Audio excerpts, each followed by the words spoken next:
नमस्कार साथियों, मैं आपके साथ सुमन पूनिया। आप सभी का मेरे स्मार्ट बायोलॉजी क्लासेज में स्वागत है।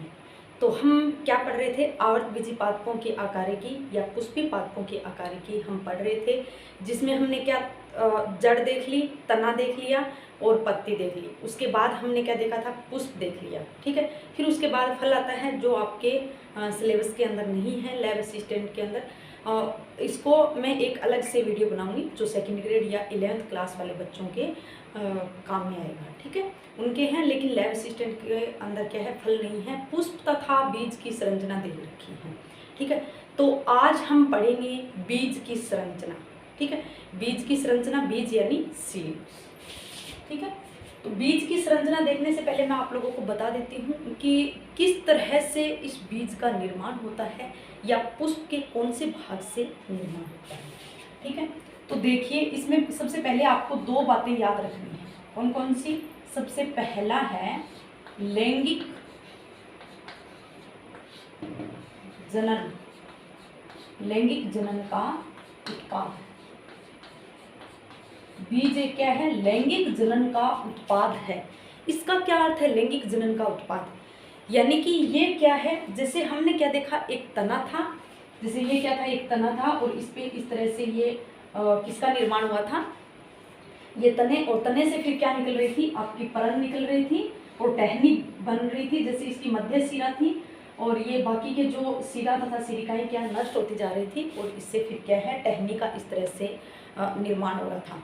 तो मैंने वहाँ आप लोगों को नहीं बताया कि इनका निर्माण या ये उत्पाद जो है लैंगिक जनन के द्वारा हुआ है, नहीं बताया ना। लेकिन ये जो बीज बनता है ये लैंगिक जनन के द्वारा, यानी कि युग्मकों के संलयन के द्वारा क्या होता है? बीज का निर्माण होता है। बहुत बार पूछ लिया जाता है, लेकिन अपन क्या है, ऐसे छोटी छोटी जानकारी नहीं पढ़ते हैं। लेकिन मैं आपको इस वीडियो के अंदर बहुत ही डिटेल से, पूरी तरह से अच्छे से समझाऊंगी कि किस तरह से बीज की संरचना होती है तथा किस तरह से इसका निर्माण होता है। ठीक है, तो अपन सरल वे में आसान तरीके से लेकर पढ़ेंगे। तो चलिए, लैंगिक जनन का उत्पाद है, यानी कि युग्मकों का संलयन होकर, जैसे नर युग्मक तथा मादा युग्मक का संलयन होकर फिर किसका निर्माण होता है? बीज का निर्माण होता है। तो ये पहली बात याद रखना। दूसरी बात है कि आज हम जो बीज पढ़ेंगे, ये बीज ये कौन से पादपों की, यानी एंजियोस्पर्म की। हम क्या पढ़ रहे हैं? आवर्त बीजी पादप। आवर्त बीजी पादप किसे कहते हैं? एंजियोस्पर्म को।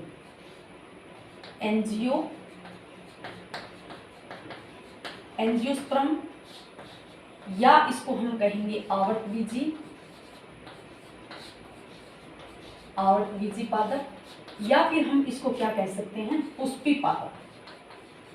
ठीक है, क्या कह सकते हैं? पुष्पी पादप। इनके अंदर जो बीज की संरचना है वो हम लोग देखेंगे। बीज यानी सीड। ठीक है, तो किस तरह से इसको पढ़ने से पहले मैं आपको और थोड़ा सा बता देती हूँ कि पुष्प के कौन कौन से पार्ट्स थे और जिसके अंदर लैंगिक भाग कौन सा था।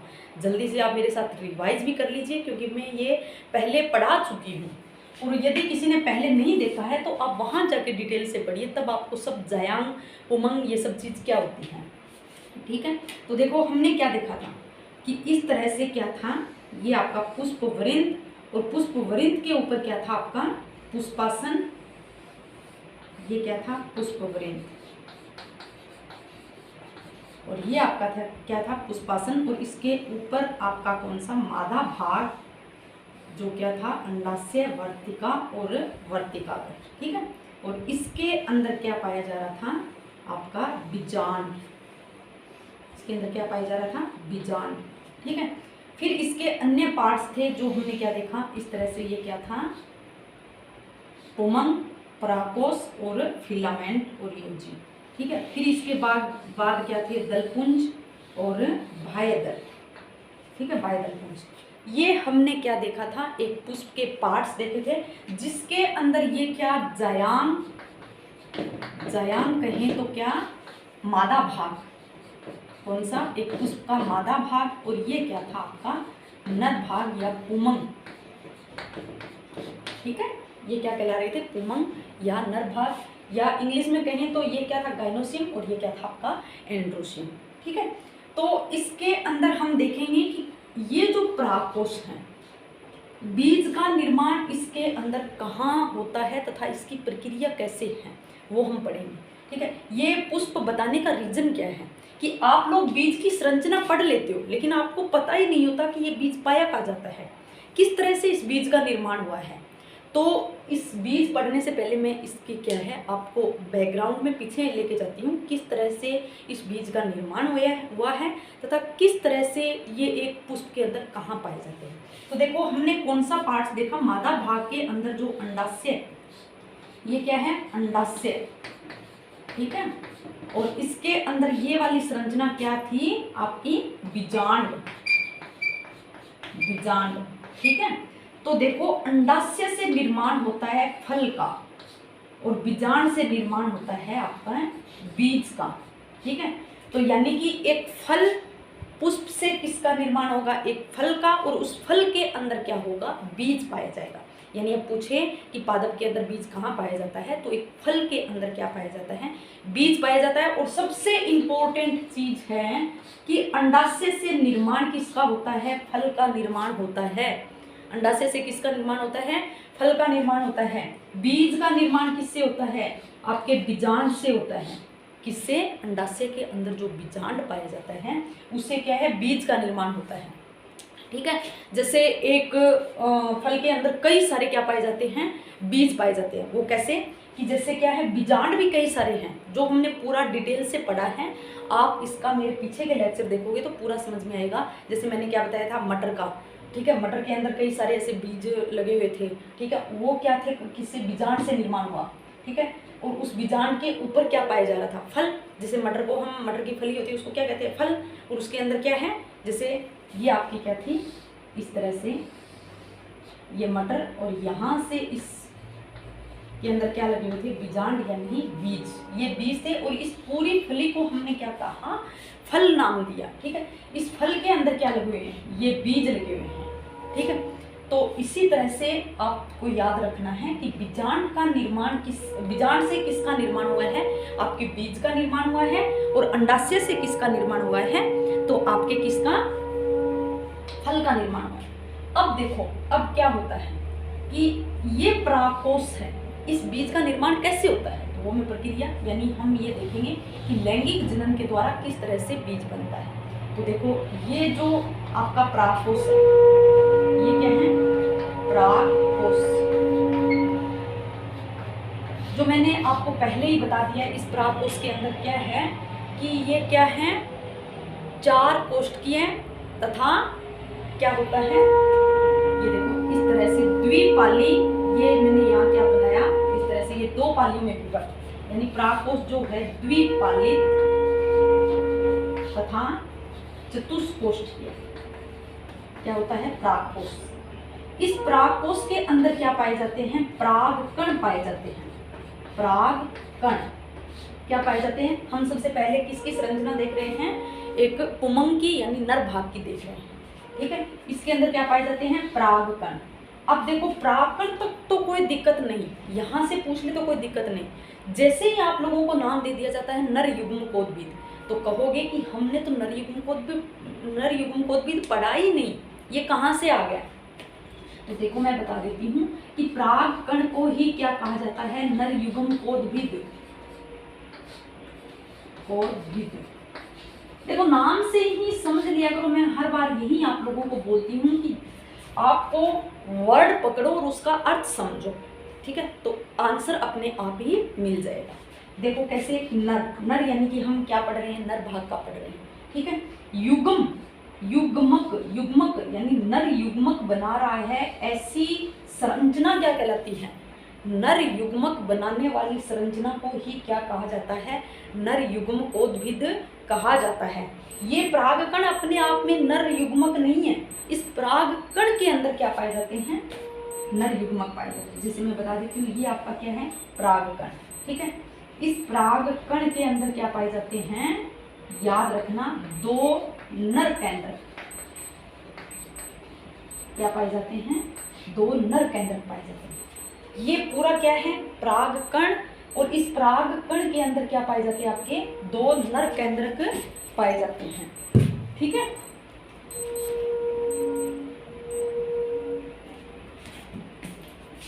इस परागकण के अंदर क्या पाए जाते हैं, आपके दो नर केंद्रक पाए जाते हैं। यानी एक क्या है, ये परागकण है और इस एक परागकण के अंदर कितने, दो नर केंद्रक पाए जाते हैं। अब देखो इस पराग कोश, ये क्या है, इस तरह से चतुष्कोष्ठ के हो गया, ठीक है, ये दो पाली हो गई। इसके अंदर बहुत सारी क्या पाए जाते हैं, परागकण पाए जाते हैं, ठीक है, क्या पाए जाते हैं, परागकण पाए जाते हैं। प्रत्येक परागकण के अंदर क्या है, दो आपके नर केंद्रक होते हैं, ठीक है। इतनी बात समझ में आई, तो हम चलते हैं आगे। आगे हम देखेंगे कि आगे की जो प्रक्रिया है परागण, ठीक है, परागण क्या है, आगे परागण होगा। यानी परागकण जो क्या है, नर युग्मकोद्भिद है। और परागण क्या है, परागण आप समझो ध्यान से, जो मैं पहले भी बता चुकी हूँ। परागण क्या है, परागण ऐसी प्रक्रिया है, इस प्रक्रिया के अंदर क्या है कि जो परागकण है, परागकण का वर्तिकाग्र पर, परागकण का वर्तिकाग्र पर स्थानांतरण क्या कहलाता है, परागण कहलाता है। परागण की क्रिया क्या है कि ऐसी प्रक्रिया जिसके अंदर क्या है, परागकण का वर्तिकाग्र पर स्थानांतरण। अब हमने वर्तिकाग्र कहाँ पढ़ा था, ये था वर्तिकाग्र, ठीक है, ये क्या था, वर्तिकाग्र, ठीक है।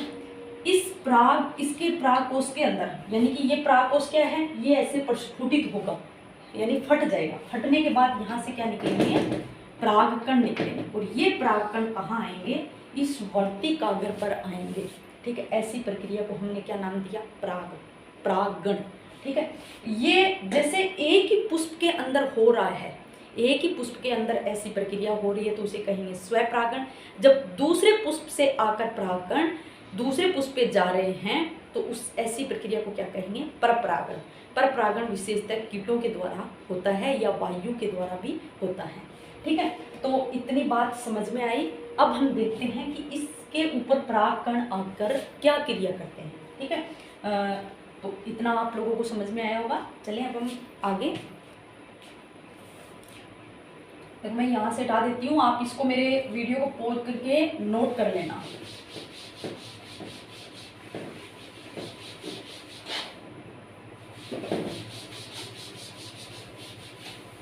अब हम देखने वाले हैं कि परागण की क्रिया कैसे होगी। परागण तो हो गया, उसके बाद ये परागकण क्या करेंगे। तो देखो, ये मैं सबसे पहले आपको मादा भाग का बता देती हूँ।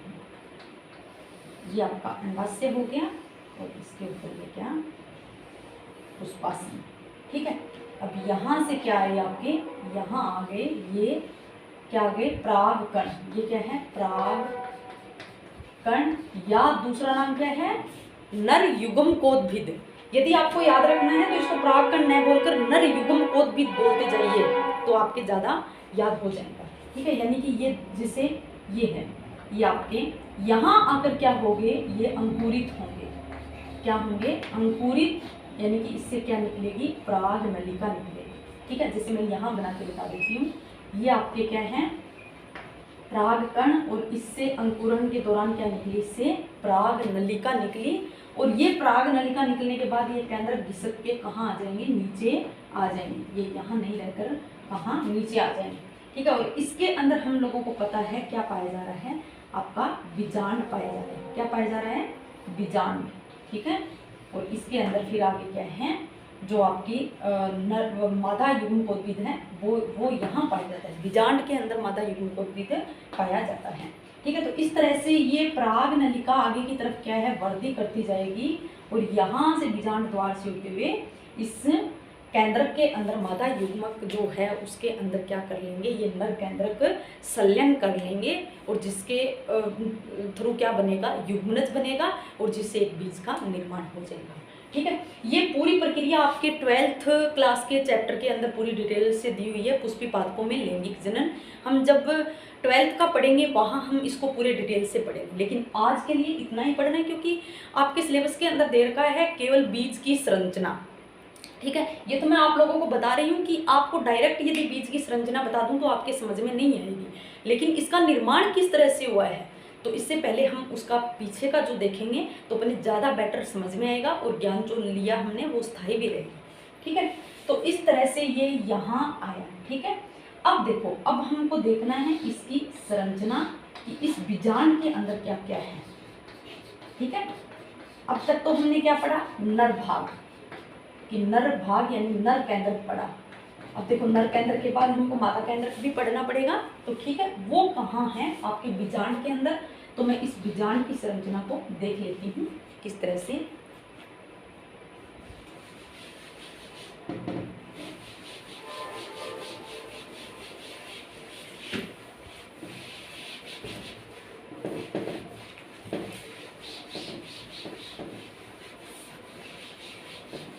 देखिए, मैं लेती हूँ ये अंदर का जो बीजांड है। ठीक है, अपन यहाँ से ये बड़ा सा क्या बना लिया, एक बीजांड।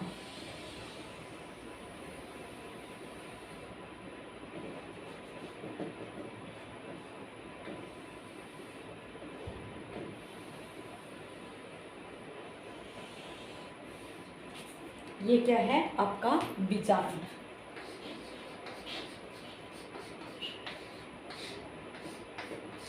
अब देखिए हम इसके अंदर प्रत्येक पार्ट्स को पढ़ेंगे, क्योंकि यहीं से आपके बीज का निर्माण होता है। तो इसके प्रत्येक पार्ट्स के नाम और आपके परीक्षा के अंदर यहाँ से पूछा भी जाता है। ठीक है, कि एक अंडाशय के अंदर जो बीजांड है, इसकी इस छोटी सी संरचना को मैं यहाँ बड़ा करके दिखा रही हूँ आप लोगों को, इसके अंदर कौन कौन से पार्ट्स है और कौन कौन से पार्ट्स के क्या क्या नाम है। ठीक है, तो देखिए सबसे पहले हम यहाँ से चलते हैं। ये आपको जो डंडी की संरचना दिख रही है ना, यहाँ से ये आपको डंडी जैसी संरचना दिख रही है, इसको बोला जाता है बीजांड वृंत।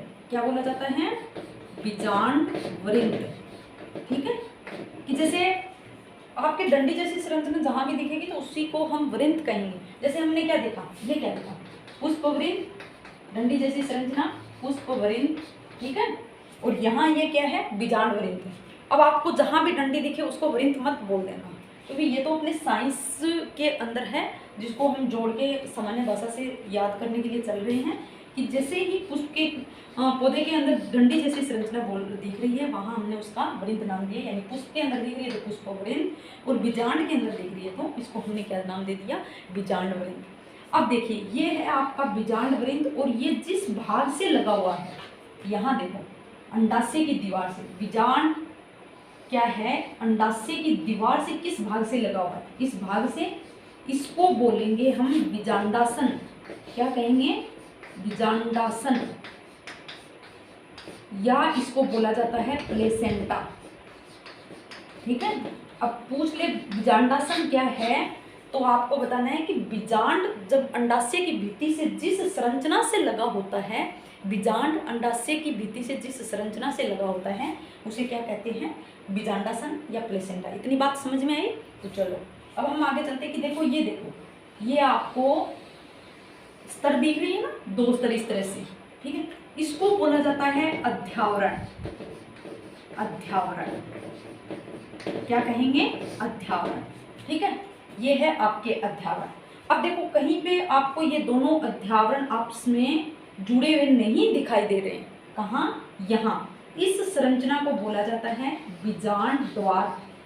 क्या कहेंगे, बीजांड द्वार। ठीक है, आई बात समझ में, कि जहाँ आपके ये दोनों अध्यावरण जुड़े हुए नहीं दिखाई दे रहे हैं, एक द्वार का काम कर रहे हैं, उसको हम क्या कहेंगे, बीजांड द्वार। ठीक है, और जस्ट इस बीजांड द्वार के जो सामने वाला पार्ट है, ठीक है, उसके सामने वाला पार्ट, उसको हम क्या कहेंगे, निभाग।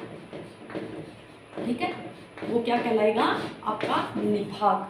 ठीक है, इतनी बात समझ में आई। एक बीजांड के अंदर हमने क्या देखा, बीजांड वृंत। बीजांड वृंत के बाद ये क्या था, बीजांडासन, यानी कि अंडाशय की भित्ति से जो बीजांड लगा होता है उस संरचना को क्या कहेंगे, बीजांडासन या प्लेसेंटा। ठीक है, फिर उसके बाद जो ये दो स्तर बना रहे हैं, ये बाहर के आवरण बना रहे हैं बीजांड के, उसको हमने क्या नाम दिया, अध्यावरण। ठीक है, फिर उसके बाद कि जो द्वार से जैसी संरचना, यानी जहाँ से जो दो बीजांड ये अध्यावरण है वो जुड़े हुए नहीं हैं, उसको हमने क्या नाम दिया, बीजांड द्वार। और जस्ट इसके उल्टा या इसके सामने वाला पार्ट्स क्या कहलाता है, निभाग।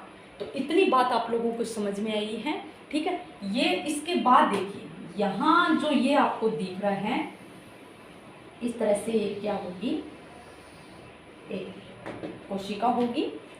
मैं यहाँ इसको हटा देती हूँ।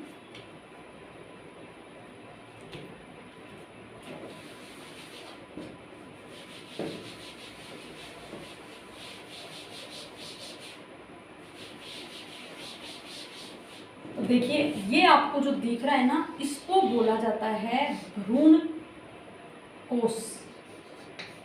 भ्रूण कोश, देखो वर्ड पे ध्यान देना, मैंने क्या लिखा है, कोश नहीं लिखा है, मैंने क्या लिखा है, कोश, भ्रूण कोश, ठीक है।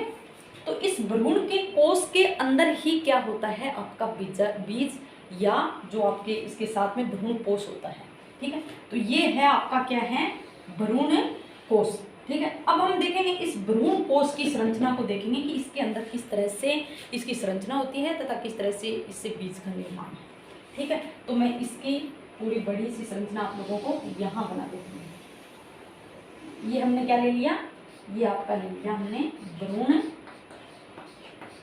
कोश, ठीक है, भ्रूण कोश।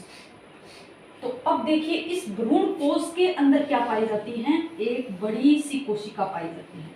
इसी को बोला जाता है अंड कोशिका, अंड कोशिका, ठीक है, अंड कोशिका या मादा युग्मकोद्भिद, ठीक है। यही है आपकी अंड कोशिका मादा युग्मकोद्भिद, जिससे क्या है एक किसका निर्माण हो रहा है, बीज का निर्माण यानी भ्रूण का निर्माण हो रहा है, ठीक है। और इस अंड कोशिका के पास में ही दो छोटी छोटी कोशिकाएं पाई जाती हैं, जिसको बोला जाता है सहायक कोशिका। क्या बोला जाता है, सहायक कोशिका, ठीक है। इतनी बात समझ में आई। एक भ्रूण कोश, भ्रूण कोश कहाँ पाया जाता है, बीजांड के अंदर पाया जाता है। और इस बीजांड के अंदर पाए जाने वाले भ्रूण कोश को यदि हमने बड़ा करके यहाँ देखा तो इसके अंदर क्या क्या संरचना पाई जाती है वो हम देखते हैं। कौन से वाले भाग की तरफ, कि जो यहाँ बीजांड द्वार की तरफ, ये याद रखना कहाँ बना रहे हैं, बीजांड द्वार की तरफ क्या पाई जाती है, एक अंड कोशिका, और इसके पास में क्या पाई जाती है, दो सहायक कोशिका पाई जाती है, ठीक है।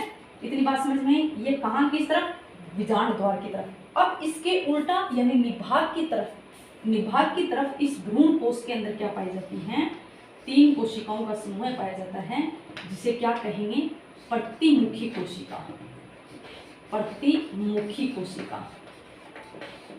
देखो नाम से ही पता है प्रतिमुखी कोशिका यानी अंड कोशिका के जस्ट सामने या उसके मुख के सामने, तो उसको क्या नाम दे दिया, प्रतिमुखी कोशिका, ठीक है। और किस भाग की तरफ पाई जाती हैं, तो एक बीजांड के निभाग भाग की तरफ पाई जाती हैं आपकी क्या, प्रतिमुखी कोशिकाएं, और बीजांड द्वार की तरफ आपके पाई जाती हैं अंड कोशिका तथा सहायक कोशिका।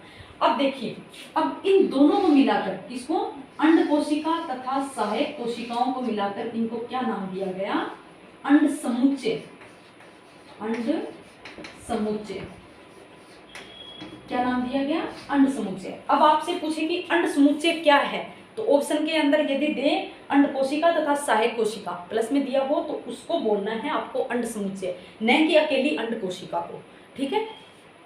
अब देखिए, अब इसके यहां एक बड़ी सी कोशिका पाई जाती है, जिसको हम क्या कहेंगे, केंद्रीय कोशिका, ठीक है, जिसको हम क्या कहेंगे, केंद्रीय कोशिका, ठीक है।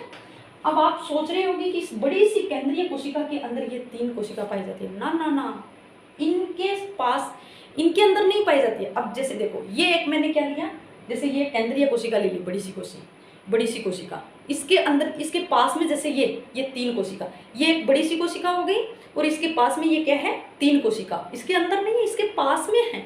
जैसे ये एक बड़ी सी केंद्रीय कोशिका, और इसके जस्ट आगे क्या हो गई आपकी ये अंड समुच्चय यानी कि अंड कोशिका तथा सहायक कोशिका, कि इसके अंदर नहीं है, ये इसके पास में है, ठीक है। तो अब देखते हैं केंद्रीय कोशिका के अंदर क्या है।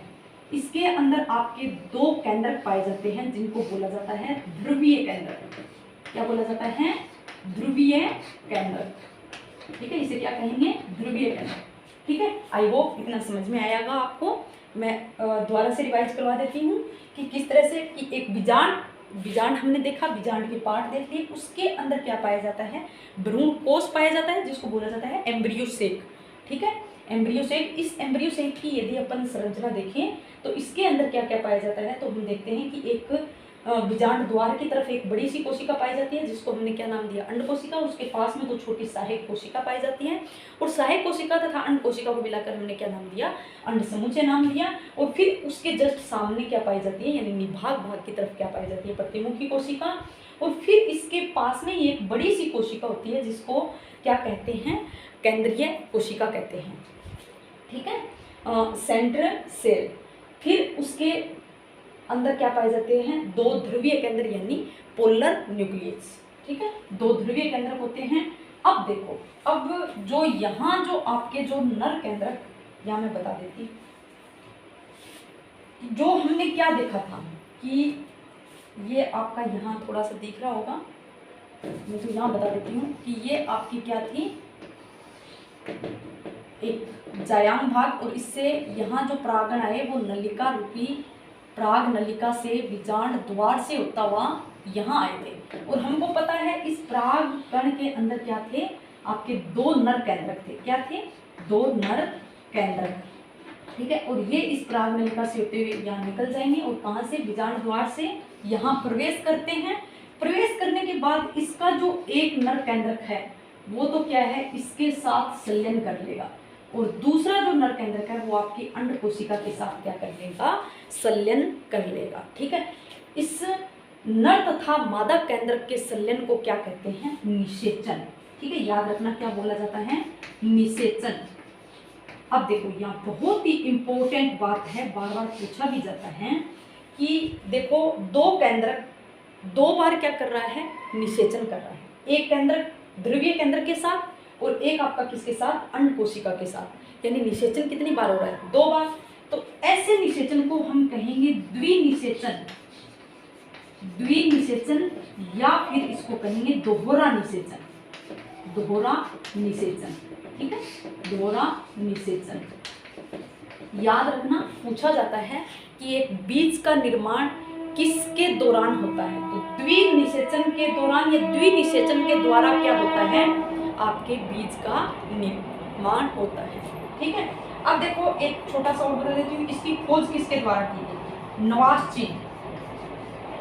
किसके द्वारा, नवासचीन के द्वारा। नवासचीन नामक एक वैज्ञानिक था जिन्होंने किसको खोजा, निषेचन, दोहरे निषेचन या द्विनिषेचन को खोजा। यानी कि जो दो नर केंद्रक थे वो एक नर केंद्रक ध्रुवीय केंद्र के साथ संलयन करेगा और दूसरा क्या करेगा, आपके इस अंड कोशिका के साथ क्या करेगा, निषेचन करेगा। ठीक है, तो ये अब तीन मिलकर यहाँ एक संरचना बना लेंगे। और अब हम देखते हैं इस भ्रूण कोश के अंदर क्या परिवर्तन होता है। तो चलिए हम देखते हैं इसके अंदर कैसा परिवर्तन होता है। मैं इसको हटा देती हूँ।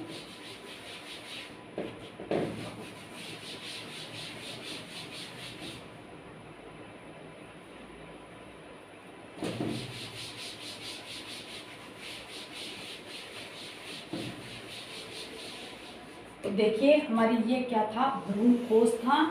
और इस भ्रूण कोश के अंदर क्या है आपका, ये आपकी क्या है, अंड कोशिका। और इस अंड कोशिका के साथ एक दूसरा केंद्रक आकर जुड़ जाएगा।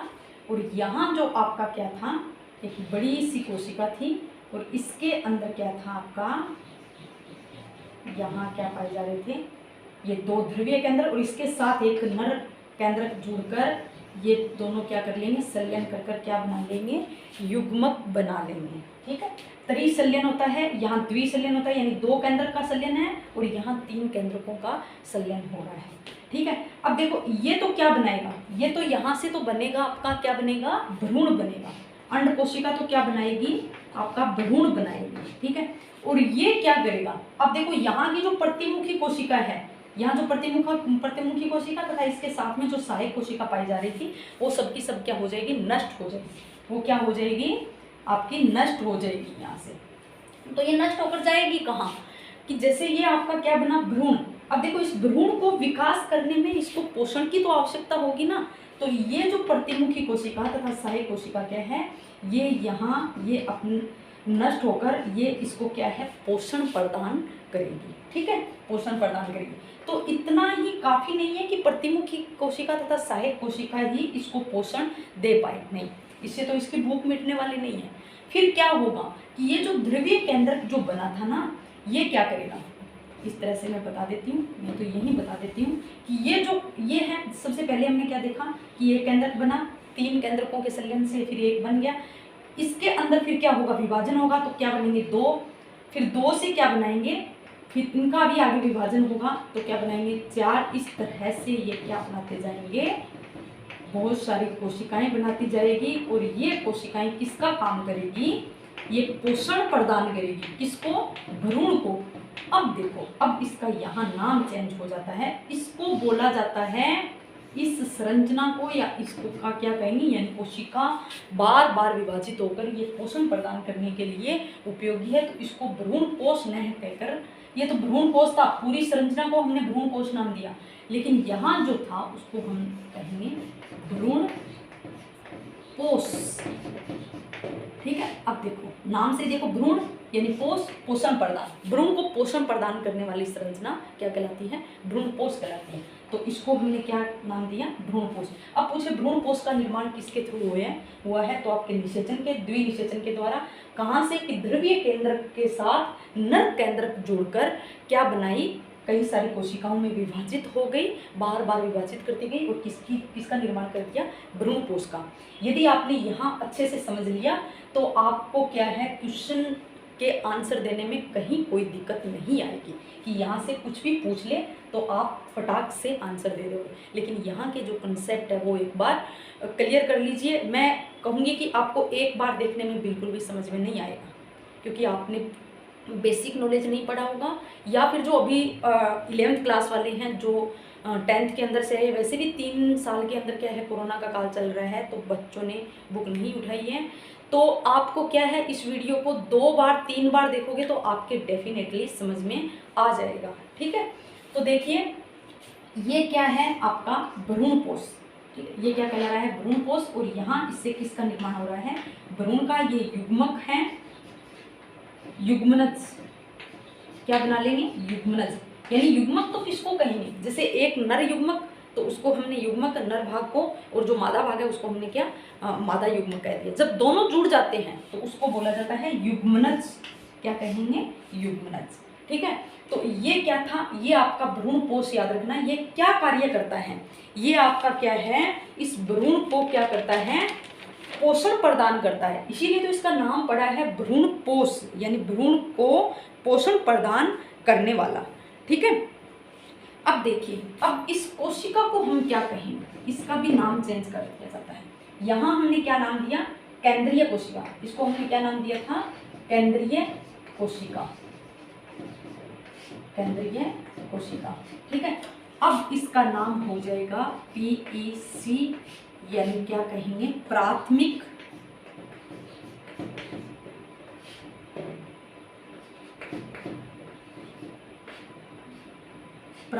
भ्रूण पोष केंद्रीय कोशिका, प्राथमिक भ्रूण पोष कोशिका, प्राथमिक भ्रूण पोष कोशिका। ठीक है, प्राथमिक भ्रूण पोष कोशिका। और इसके अंदर आपको क्या है, इसको तो हमने कोशिका नाम दे दिया, और इसके अंदर जो केंद्रक है उसको हमने क्या नाम दे दिया, भ्रूण पोष केंद्रक। यानी कि जो सबसे पहले यहाँ जो निर्माण हुआ था कि एक यहाँ क्या बने थे, 2 आपके, जैसे यहाँ मैं बता देती हूँ, ये आपके 2 क्या थे, ध्रुवीय केंद्रक, और इसके साथ आपका क्या निर्माण हो गया था, एक नर केंद्रक आकर संलयन किया। तो ये जो 3 केंद्रकों की संरचना बनी थी, इसको बोला जाता है प्राथमिक भ्रूण पोष केंद्रक। क्या कहेंगे, प्राथमिक भ्रूण पोष केंद्रक। इसी प्राथमिक भ्रूण पोष केंद्र के अंदर बारंबार विभाजन होता है, और फिर इसके बाद में क्या होता है, भ्रूण पोष का निर्माण होता है। तो पूछ ले कि भ्रूण पोष का निर्माण कहाँ से होता है, तो ध्रुवीय केंद्रक जब नर केंद्र के साथ संलयन करता है, या फिर आपके ये दोनों संयोग करके क्या बनाते हैं, एक प्राथमिक भ्रूण पोष केंद्रक बनाते हैं। और ये केंद्रक के अंदर जो ये केंद्रक पाया जा रहा है, और ऐसी कोशिका को हमने क्या नाम दिया, प्राथमिक भ्रूण पोष कोशिका। ठीक है, प्राथमिक भ्रूण पोष कोशिका PEC, और इसको नाम देते हैं PEC। एन, ठीक है, PEN। तो फिर यहाँ जो आपकी क्या है, ये आपकी क्या है, भ्रूण, यानी यहाँ जो भ्रूण है क्या था, यहाँ आपकी अंड कोशिका, ये एक अंड कोशिका और इसके साथ क्या है आपका नर केंद्र, ठीक है। तो ये आगे जाकर क्या बनाएगा, भ्रूण का निर्माण करेगा, ये क्या है, युग्मनज है, ठीक है। इतना समझ में आया। फिर हम देखते हैं इसके बाद में कि ये आगे जाकर किस तरह से जो एक बीजपत्री पादप है उसके अंदर एक बीजपत्र का निर्माण या द्विबीजपत्री, ठीक है। तो इतना समझ में आ गया होगा। अब आगे अपन देखते हैं इसके आगे।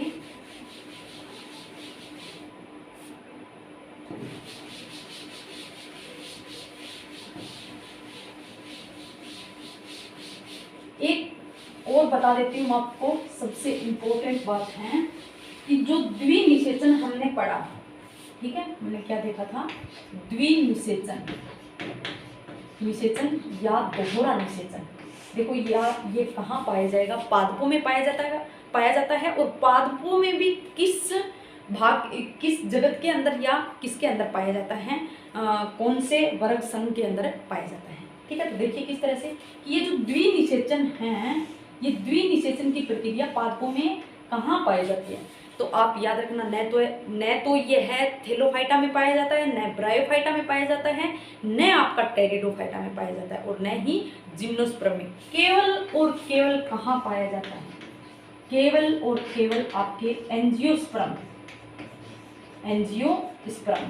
कहाँ पाया जाता है, एंजियोस्पर्म में पाया जाता है। यानी कि पादपों में यह द्विनिषेचन कहाँ पाया जाता है, एंजियोस्पर्म में। याद रखना बहुत ही इम्पोर्टेंट है कि द्विनिषेचन कहाँ, कौन से पादपों में पाया जाता है। तो याद रखना आपको, एंजियोस्पर्म या आवर्तबीजी पादप या पुष्पी पादप, एक ही बात है, तीनों नाम एक ही है। लेकिन जिम्नोस्पर्म मत कर देना, अनावर्तबीजी या जिम्नोस्पर्म के अंदर नहीं पाया जाता, थेलोफाइटा के अंदर नहीं पाया जाता, आपके ब्रायोफाइटा के अंदर नहीं पाया जाता और आपके टेरिडोफाइटा के अंदर नहीं पाया जाता, ठीक है। फिर उसके बाद देखिए कि ये किस तरह से कि एक बीजपत्री तथा द्विबीजपत्री पादपों के अंदर, जैसे मैं बीज की आपको बता देती हूँ कि ये जो बीज है ये आपके दो प्रकार के होते हैं, एक द्विबीजपत्री बीज और दूसरा आपका क्या है, एक बीजपत्री, ठीक है। एक द्विबीजपत्री और एक बीजपत्री। जैसे ये आपका क्या है, बीजांड है, ठीक है, ये आपका क्या है, बीजांड। और इस बीजांड के अंदर क्या है, जो हमने क्या देखा था, जो हमने भ्रूण देखा था, किस तरह से ये आपका भ्रूण कोष था और इसके अंदर ये क्या पाए जा रहे थे, यहाँ आपकी क्या, जो भ्रूण का निर्माण हो रहा था, जो दो संलयन करके, यानी नर युग्मक के साथ और एक अंड कोशिका के अंदर युग्मनज बनाया। और यहाँ फिर ये क्या था कि जो ध्रुवीय केंद्रक तथा नर केंद्रक मिलकर बहुत सारी कोशिकाओं का निर्माण कर रहे थे, उसको हमने क्या नाम दिया, भ्रूण कोष, ठीक है। तो ये देखो, इससे होता है भ्रूण कोष तथा आपके भ्रूण से क्या है, यहाँ ये बनता है एक बीजपत्र या द्विबीजपत्री। यहाँ देखो, यहाँ आपको क्या दिख रहा है, द्विबीजपत्र दिख रहा है, ठीक है। फिर देखिए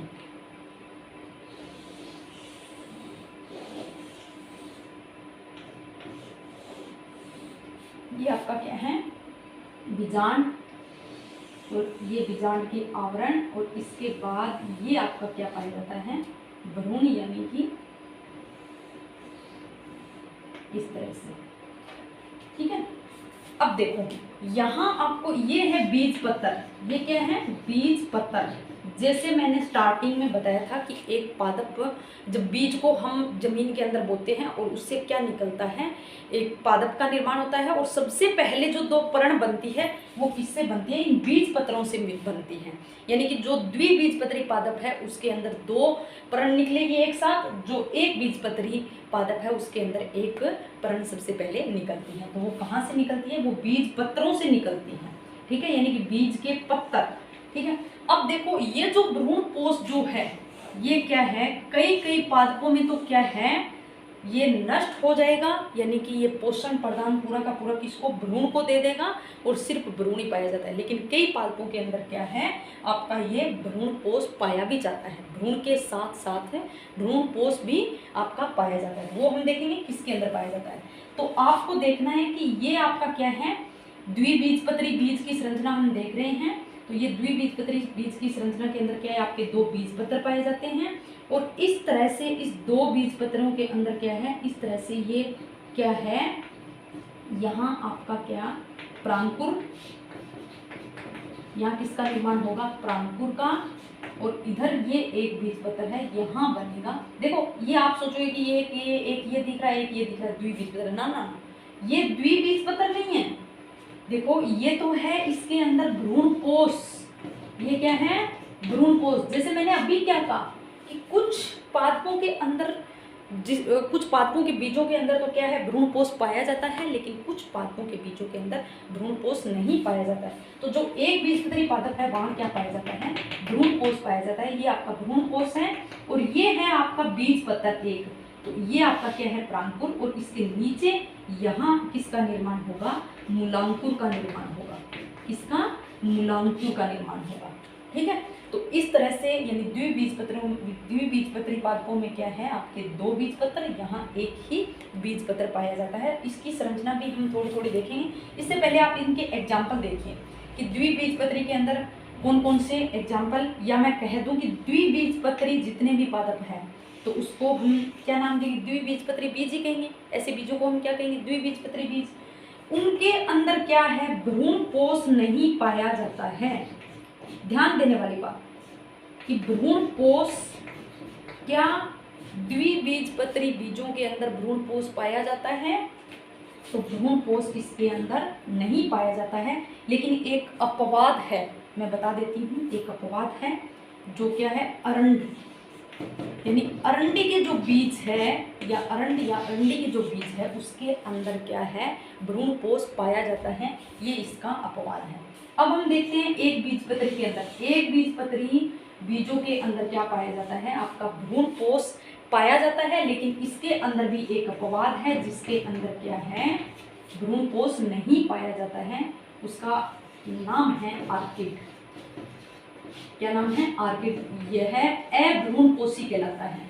क्या कहलाता है, अभ्रूण कोषी, यानी इसके अंदर क्या है भ्रूण कोष नहीं पाया जाता है। भ्रूण कोष समझो क्या था, ये जो आपका ये जो बीज था, ये जो बीज है इसको हम बीज कहेंगे, और ये पूरा का पूरा ये क्या निर्माण करती है, इसके चारों तरफ ये बीजांड है और इस बीजांड के अंदर जो बीजांड वृंत है वो नष्ट हो गया, और इनके जो आवरण थे, अध्यावरण हमने पढ़ा था, वो क्या बना लिए, आपके बीजावरण बना लिए, बीजावरण। ठीक है, बीजावरण। बीज तो केवल ये संरचना है, बीज के अंदर क्या पाया जाता है, एक आपका भ्रूण और दूसरा आपका भ्रूण कोष। जो कई पादपों के अंदर भ्रूण कोष पाया जाता है, लेकिन कई पादपों के अंदर भ्रूण कोष नहीं पाया जाता है, वो मैंने आपको बता दिया। ठीक है, इतनी बात समझ में, इनके दो दो अपवाद है वो याद रखना। अब हम देखते हैं कि द्विबीजपत्री पादप कौन से हैं और एक बीजपत्री पादप कौन से हैं। इसके एग्जाम्पल देख लिए, नहीं तो आप बीज को देखिए कि जिस बीज को हम तोड़ते हैं या उनके दो भाग करने पर दो भाग हो जाते हैं, दो पत्रों में विभाजित हो जाते हैं, वो आपके द्विबीजपत्र हैं। और जो नहीं होते हैं दो बीजों में, जैसे इसके एग्जाम्पल हैं आपके चना, मटर, सेम। ठीक है, तो और इधर एक बीजपत्री के एग्जाम्पल है आपके गेहूं, मक्का, चावल। ठीक है, देखो अब आपसे पूछे कि क्या गेहूं का जो बीज है उसके अंदर भ्रूण कोष पाया जाता है, तो आपको याद रखना है हाँ। क्यों, क्योंकि हमने एक बीजपत्री बीजों के अंदर क्या पढ़ा था कि इसके अंदर भ्रूण कोष पाया जाता है। ठीक है, एक मिनट रुकिए, लाइट चली गई।